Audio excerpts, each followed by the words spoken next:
Just when we thought he had it all locked up, could a former Patriot possibly chase down Stephon Gilmore for the Defensive Player of the Year? I'm Alex Barth. This is Evan Lazar. You're watching Patriots Press Pass, brought to you by betonline.ag. For all of the Week 17 action plus bowl action, check out betonline.ag. And when you sign up, make sure to use the promo code CLNS50 for a 50% welcome bonus. Evan, all of a sudden, Chandler Jones' name. Everybody's just trying to pull names to get into this race because it's really not an obvious choice this year. It was TJ Watt a couple weeks ago, right? We've heard, who else we heard? Tre'Davious White, people want to throw him in there, but Joey Bosa, certainly. Nick Bosa. Chandler Jones may be the most realistic candidate because he is on the doorstep of breaking the single-season sack record, which isn't nothing. Yeah. But it's caused a wider conversation of should the Patriots have kept Chandler Jones back when they traded him after the 2014 season.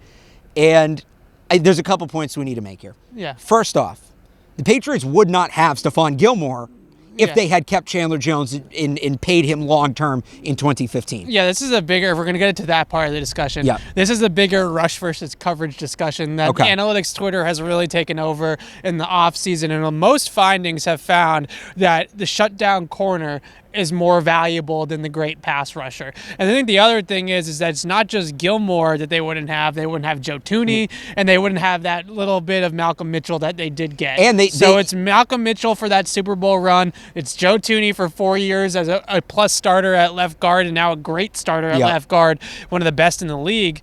And then Stephon Gilmore. I'll throw in, too, Stephon Gilmore, maybe Donta Hightower might not be here either, depending on how much money they give Chandler Jones. There's a lot of decisions that they would have to have made as a result of paying Chandler Jones that money. And if time and time again, Bill Belichick has shown us with his actions that he is a coverage over rush guy because he's traded Chandler Jones, he's traded Richard Seymour, and he's let Trey Flowers walk for big money, and he paid the big money to Stephon Gilmore. So I think that tells you all you need to know. And let's remember, too, Chandler Jones doesn't break the sack record in New England. Right. Like, what he's doing in Arizona is so different than what he did for the Patriots. Arizona also is getting into a lot of shootouts. They're getting into a lot of fast-paced games because that's the type of game that they want to play. They have a bad record, so you would think that that would indicate that teams are running the football against them late in games, but they played in a decent amount of close games for a team that's going to pick at the top of the draft next year, and they've really kind of brought in the pace and the space of a college football kind of attack to the NFL with Cliff Kingsbury for the most part. It hasn't all been that, but it has been a lot of that. Yep. So I think that that's a big part of the reason why Chandler Jones has had a lot of opportunities to rack up those sacks. He's a fantastic player. He's a great edge rusher. He's certainly a great pass rusher. I don't know how he's done against the run this year compared to how he was in New England. In New England, it certainly was an area where he was hit or miss in the running game, either splash play or getting pushed off the ball. But I think the biggest thing is, it's a different scheme. It's a different situation.